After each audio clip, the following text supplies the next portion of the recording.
My name is David Chen, and I'm writing this from my therapist's office in San Francisco, where I've been in intensive treatment for depression, anxiety, and suicidal ideation for the past 4 years after I attempted to take my own life at age 28 in my luxury apartment overlooking the Bay, surrounded by every marker of the success that Asian Americans are supposed to embody: a six-figure salary at Google, a Stanford computer science degree, awards for technical innovation, and the crushing realization that none of it mattered because the model minority myth had convinced me that my suffering didn't count. My mental health struggles were personal failures rather than legitimate illnesses, and that asking for help would mean failing not just myself, but my entire racial community that was held up as proof that racism could be overcome through hard work and academic excellence. At 32, I'm one of the lucky survivors of a mental health crisis that kills thousands of Asian Americans every year. Deaths that are systematically ignored because acknowledging Asian suffering would undermine the racist narrative that positions us as the good minorities who succeeded where other groups supposedly failed. The model minority pressure began in elementary school when teachers praised me for being naturally good at math, despite the fact that my parents spent hours every night drilling me on arithmetic, and my success came from exhausting work rather than innate Asian mathematical ability. The stereotype seemed positive at first. Who wouldn't want to be considered smart and hardworking? But the expectation quickly became a cage that trapped me in narrow definitions of Asian achievement, while erasing everything about me that didn't fit the model minority template. The racial wedge became apparent as I grew older and realized that my supposed success was being weaponized against other minority groups, with politicians and media commentators pointing to Asian American achievement as evidence that racism wasn't a real barrier and that Black and Latino communities were failing due to cultural deficiencies rather than systematic discrimination. I was being used as a human shield to defend white supremacy, my existence twisted into an argument against civil rights and social justice, while my own experiences with racism were simultaneously dismissed as insignificant compared to what other minorities faced. The mental health erasure started in middle school when I first experienced depression and anxiety, but couldn't articulate what I was feeling because Asian culture stigmatized mental illness, and the model minority stereotype suggested that successful Asians didn't have psychological problems. When I tried to tell my parents I was struggling, they responded with confusion and dismissal. How could I be depressed when I had good grades, a comfortable life, and opportunities they had sacrificed everything to provide? The implication was that depression was a luxury for people who had real problems, not for privileged Asian Americans who should be grateful for what we had. The academic pressure intensified throughout high school as maintaining perfect grades became not just a personal goal, but a racial obligation. Every test score, every class rank, every college application felt like I was representing all Asian Americans, and any failure would confirm stereotypes about Asians being unable to handle pressure or needing affirmative action to succeed. The weight of carrying an entire race's reputation, while also being a teenager trying to figure out who I was, became psychologically unbearable. But the model minority myth insisted that Asian students thrived under pressure and that academic excellence came naturally to us.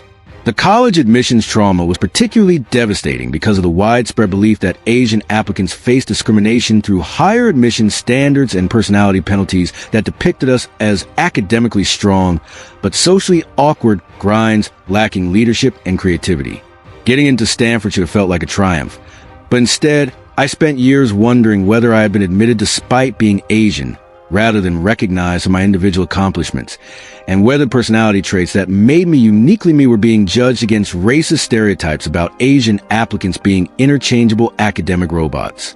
The professional tokenism began immediately at Google, where I was one of dozens of Asian engineers, but the only Asian person in leadership meetings, and where my presence was simultaneously unremarkable, because Asians in tech were common, and used as proof that the company valued diversity, because I could be counted in diversity statistics despite facing none of the same barriers as underrepresented minorities. I was diverse enough to be counted, but not diverse enough to be heard when I tried to raise concerns about workplace culture or representation in decision-making roles. The mental health denial became dangerous in my mid-20s when my depression and anxiety escalated to the point where I was having panic attacks at work, experiencing suicidal thoughts, and feeling completely disconnected from life despite having everything the American dream promised. When I finally worked up the courage to mention my struggles to colleagues, they responded with confusion. What did I ever be depressed about when I had a prestigious job, financial security, and the kind of success that most people could only dream about? The model minority stereotype made my suffering literally incomprehensible to people who believed that Asian achievement equaled Asian happiness. The family pressure was crushing because my parents had immigrated from China with nothing, worked menial jobs despite having professional degrees, and sacrificed their entire lives to give me opportunities they never had. How could I tell them that I was suicidal when they had overcome so much more difficult circumstances and never complained? The model minority myth extended backward to immigrant generations, suggesting that Asian parents were uniformly supportive and family-oriented in ways that produced successful children, erasing complexity of intergenerational trauma, cultural conflicts, and the price that both parents and children paid for supposed American success story. The comparison trap was constant as I measured myself against other Asian Americans who seemed to embody the model minority ideal perfectly: successful careers, happy relationships, community involvement, and no visible struggles with mental health or identity. I didn't understand that many of them were also suffering behind the facade of achievement, also hiding depression and anxiety, because the model minority stereotype didn't allow space for Asian psychological complexity or vulnerability. The help-seeking barrier was enormous because admitting I needed mental health treatment felt like admitting I was a failed Asian, that I lacked the work ethic and resilience that supposedly characterized successful Asian Americans. When I finally found a therapist, she was white and had no framework for understanding how the model minority myth created unique psychological pressures, how being positioned as the good minority simultaneously elevated and dehumanized me, or how my depression was inseparable from the racist expectations and stereotypes that had shaped my entire life.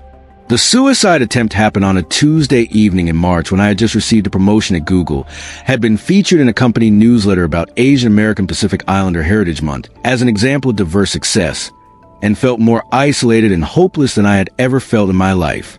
The juxtaposition of external success and internal devastation had become unbearable, and the model minority myth meant that I couldn't ask for help without feeling like I was betraying my race and confirming that Asians were actually weak and unable to handle the success we supposedly achieved so effortlessly.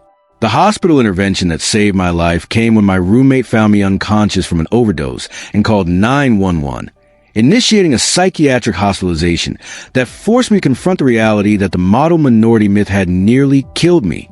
The ER doctor, an older white man, seemed genuinely confused about why a successful young Asian professional would attempt suicide, as if my race and career automatically protected me from a mental illness that could affect anyone regardless of external circumstances or demographic characteristics.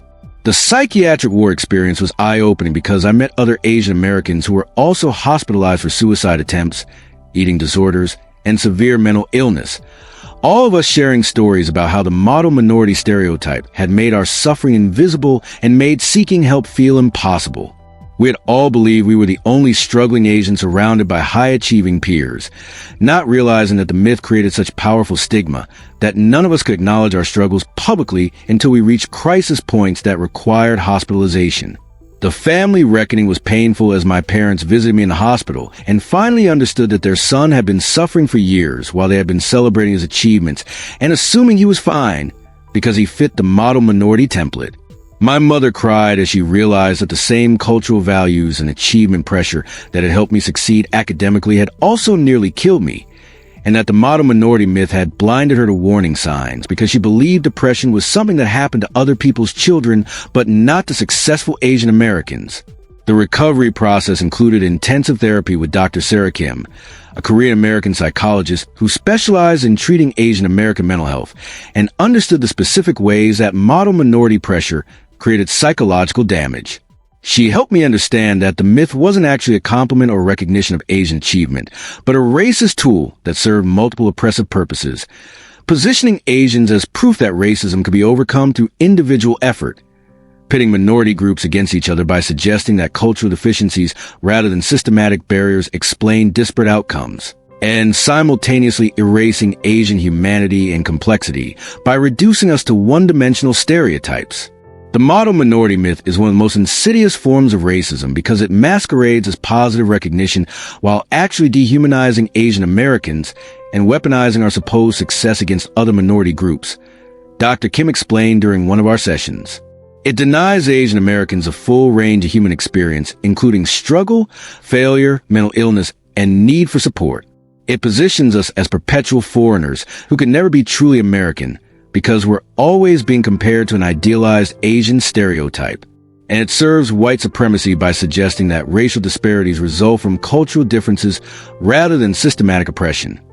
She helped me understand that Asian American suicide rates are significantly higher than commonly acknowledged, that mental health stigma in Asian communities is directly connected to model minority pressure, and that my suffering was neither unique nor a personal failure, but a predictable outcome of growing up under the impossible expectations of racist stereotypes that demanded perfection while denying humanity.